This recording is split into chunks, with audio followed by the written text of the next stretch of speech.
Protest vehicles banned near Parliament Hill ahead of a motorcycle rally. And Montreal icon Guy Lafleur dies. This is the Great White North Report. I'm in love with the system. Never going home. I'm in love. A new protest is being planned for this weekend coming up called in downtown Ottawa. It's called Rolling Thunder. So it's going to be bikers. So it's going to be kind of like Port Dover on Friday the 13th. If anyone's ever been to Port Dover, Ontario, they'll know exactly what I'm talking about. And it should be not quite as loud as trucks, but definitely loud and noisy downtown.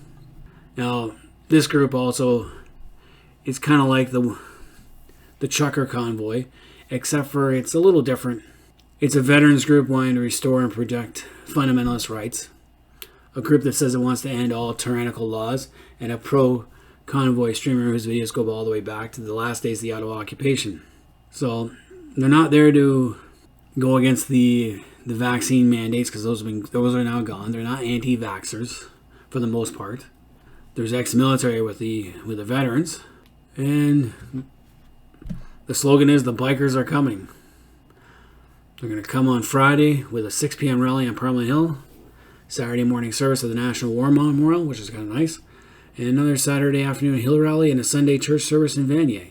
So I can't see anything wrong with that. It'll be a lot of people. I was in Ottawa last weekend and it was dead. There was nobody around. You see the special parliamentary security, and there wasn't a lot of tourists, and the roads were closed. You couldn't go down O'Connor, Metcalfe, and what the hell was the other street? Rideau? It was all blocked off. Cars couldn't go down there, which really sucked. There's very few people, a lot of security. So Ottawa has banned vehicles from going down those streets. Sorry, it's Metcalfe, O'Connor, and Wellington streets, not Rideau. And it's been like that ever since the truckers left a month and a half ago. So you can still travel on foot, which makes it a pain in the ass. Buses can't even go down there. They have to let people off a couple of blocks away and people have to walk up. So it's not as convenient as it once was. But again, there's no traffic to contend with, I guess. So we went and saw it, and you can definitely no vehicles around. A lot of security forces, though. So they're expecting between 500 to 1,000 vehicles or bikes. But it's too early to provide any definite figure. If it says anything like Port Dover, expect a few thousand. So we'll see what happens. Now, I did talk to some friends of mine who lived in Ottawa at the time, and they said that the trucker convoy was very well planned out. And they camped in 4 main spots. Very well thought out and planned. And it was hard to move around downtown. And if you happen to live in the downtown core area, then there were problems getting a store in that. Businesses didn't like it because a lot of these truckers weren't exactly buying from the restaurants and stores. They said. They were telling me. They were going to grocery stores in the outskirts and buying stuff. But other than that, they weren't dining out in all the restaurants and bars. Well, first of all, it's too expensive. Eating in downtown Ottawa is not cheap. And my friend said that the trucker convoy could have ended a lot sooner had the government stepped in and talked to the truckers to allay their fears and promised to make things better. Or if the police had stepped in a little earlier. There was a jurisdiction dispute. Parliament Hill is run by the RCMP, as well as the Parliament Protection Service, their private security force they have. The streets of Ottawa are Ottawa City Police, and even the OPP on the 417 have jurisdictions in that area, in those areas. So there's a conflicting who has jurisdiction over what. So that kind of hampered the police response as well. But again, the government had lots of time to prepare for this. They should have went out and talked to the truckers right from day one. Especially since a lot of these truckers came from certain areas. The MPs should have came out and talked to their constituents, invited a few. So wasn't too thrilled with that. So we will see how this biker rally works out in Ottawa. Well, probably won't be the same thing as the trucker convoy. I think everyone's learned their lesson from that one. And it'll probably be a little more peaceful, just as noisy though. Motorcycles aren't the quietest things in the world. but definitely not like the air horn of a truck. So we'll see how it works out. On another side, one of my heroes from my childhood, Guy Lafleur, passed away, as everyone knows, died of cancer.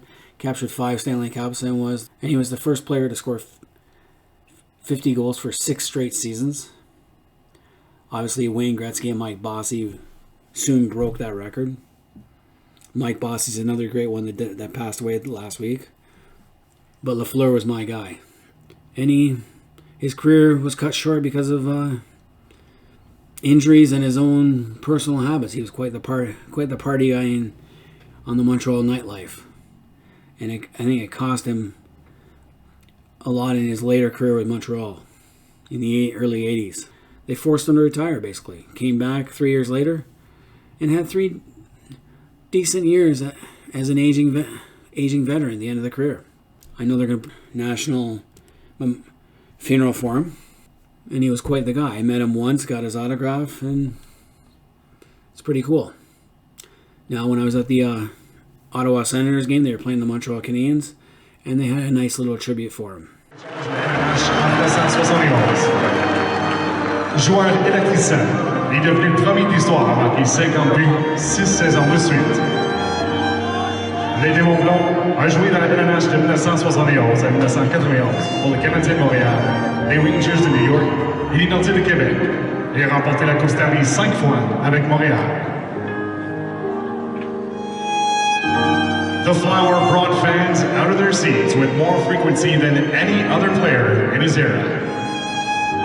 He was appointed an officer of the Order of Canada in 1980 and inducted into the Hockey Hall of Fame in 1988. Les Sénateurs d'Ottawa offrent ce soir nos condoléances aux amis et la famille Lafleur, ainsi qu'à toute l'organisation des Canadiens de Montréal.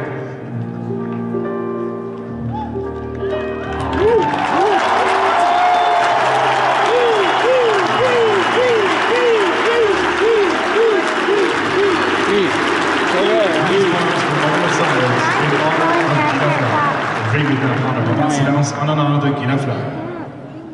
Ryan. No, I don't like the kid.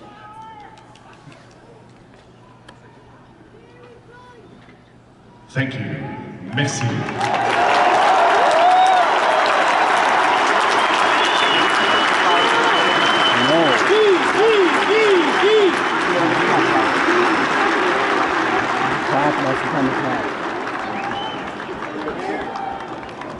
They also did a nice tribute to Ukraine by having a Ukrainian national or Ukrainian Canadian, I'm not sure which was which, but they had someone sing the Ukrainian national anthem before the game, and that was also a show of support for Ukraine.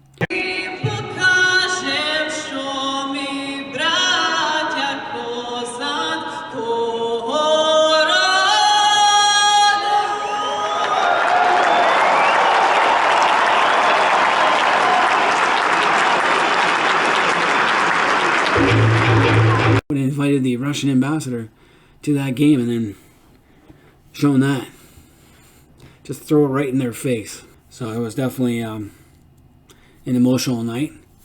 Unfortunately, the Habs lost the game. I went for a $12 beer and it took me 9 game minutes to get it, wait in line and get it, and Ottawa scored 4 times, which kind of sucked. But it was a good game. Great arena. Great fans. Most of them are Montreal fans. The rest were Ottawa fans. Any Canadians out there, let me know what your expectations are for the biker rally. Will it be a positive thing or will it be another fiasco for the government? Leave comments in the comment section, hit the like button, subscribe if you're new to the channel. Until next time, this has been the Great White North Report. I'm in love.